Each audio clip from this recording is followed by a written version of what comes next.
The Lady of Shallot by Alfred Lord Tennyson. On either side the river lie long fields of barley and of rye, that clothe the wold and meet the sky, and through the field that road runs by to many-towered Camelot. The yellow-leaved water-lily, the green-sheathed daffodilly, tremble in the water chilly round about Shalott. Willows whiten, aspens shiver, the sunbeam showers break and quiver in the stream that runneth ever by the island in the river, flowing down to Camelot. 4 grey walls and 4 grey towers overlook a space of flowers, and the silent isle embowers the Lady of Shallot. Underneath the bearded barley, the reaper, reaping late and early, hears her ever chanting cheerly, like an angel singing clearly o'er the stream of Camelot. Piling the sheaves in furrows airy, beneath the moon the reaper weary, listening whispers, "'Tis the fairy Lady of Shallot." The little isle is all enrailed with a rose fence, and overtrailed with roses by the marge unhailed. The shallop flitteth, silken sailed, skimming down to Camelot.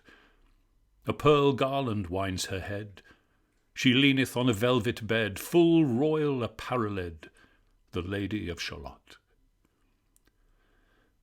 No time hath she to sport and play, a charmed web she weaves alway. A curse is on her, if she stay her weaving, either night or day, to look down to Camelot. She knows not what the curse may be, therefore she weaveth steadily, therefore no other care hath she, the Lady of Shallot. She lives with little joy or fear, over the water running near. The sheep bell tinkles in her ear, before her hangs a mirror clear, reflecting towered Camelot. And as the mazy web she whirls, she sees the surly village churls, and the red cloaks of market girls pass onward from Shalott. Sometimes a troop of damsels glad, an abbot on an ambling pad, sometimes a curly shepherd lad, or long-haired page in crimson clad, goes by to towered Camelot.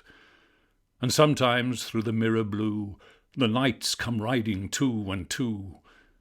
She hath no loyal knight and true, the Lady of Shallot. But in her web she still delights to weave the mirror's magic sights, for often through the silent nights a funeral with plumes and lights and music came from Camelot. Or when the moon was overhead came 2 young lovers lately wed. "I am half sick of shadows," said the Lady of Shallot.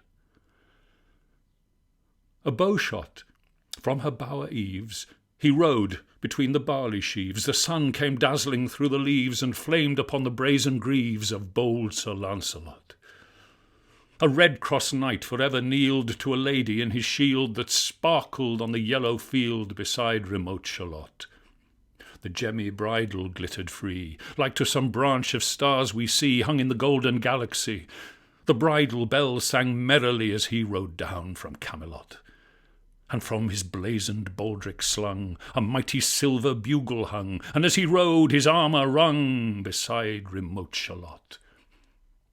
All in the blue unclouded weather thick jewelled shone the saddle leather, the helmet and the helmet feather burned like one burning flame together as he rode down from Camelot.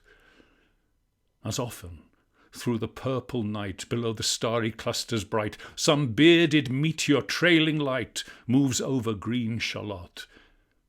His brow, clear brow, in sunlight glowed, on burnished hooves his war-horse trode, from beneath his helmet flowed his coal-black curls as on he rode down from Camelot. From the bank and from the river he flashed into the crystal mirror. "Tirra-lirra, tirra-lirra," sang Sir Lancelot. She left the web, she left the loom, she made 3 paces through the room. She saw the water-flower bloom, she saw the helmet and the plume. She looked down to Camelot. Out flew the web and floated wide, the mirror cracked from side to side. "The curse is come upon me," cried the Lady of Shallot. In the stormy east wind straining, the pale yellow woods were waning, the broad stream in his banks complaining, heavily the low sky raining over towered Camelot.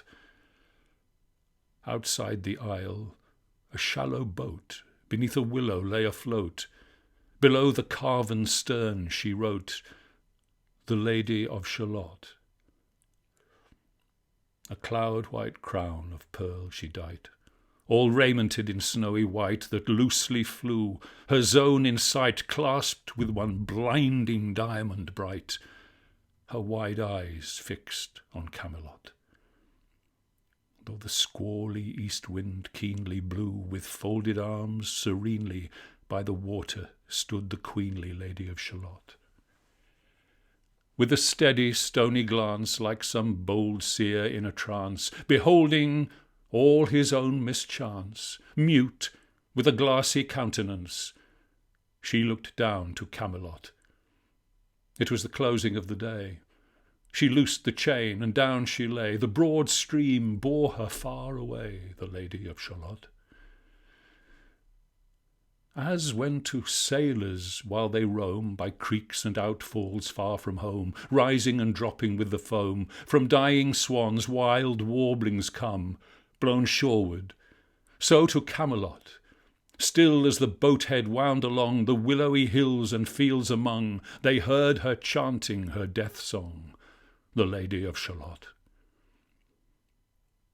A long-drawn carol, mournful, holy, she chanted loudly, chanted lowly, till her eyes were darkened wholly, and her smooth face, sharpened slowly, turned to towered Camelot. For ere she reached upon the tide, the first house by the waterside, singing in her song she died, the Lady of Shallot. Under tower and balcony, by garden wall and gallery, a pale, pale corpse she floated by, dead cold, between the houses high, dead into towered Camelot. Knight and burgher, lord and dame, to the planked wharfage came, below the stern they read her name, the Lady of Shallot. They crossed themselves, their stars they blessed, knight, minstrel, abbot, squire, and guest. There lay a parchment on her breast that puzzled more than all the rest the well-fed wits at Camelot. The web was woven curiously, the charm is broken utterly. Draw near and fear not, this is I, the Lady of Shallot.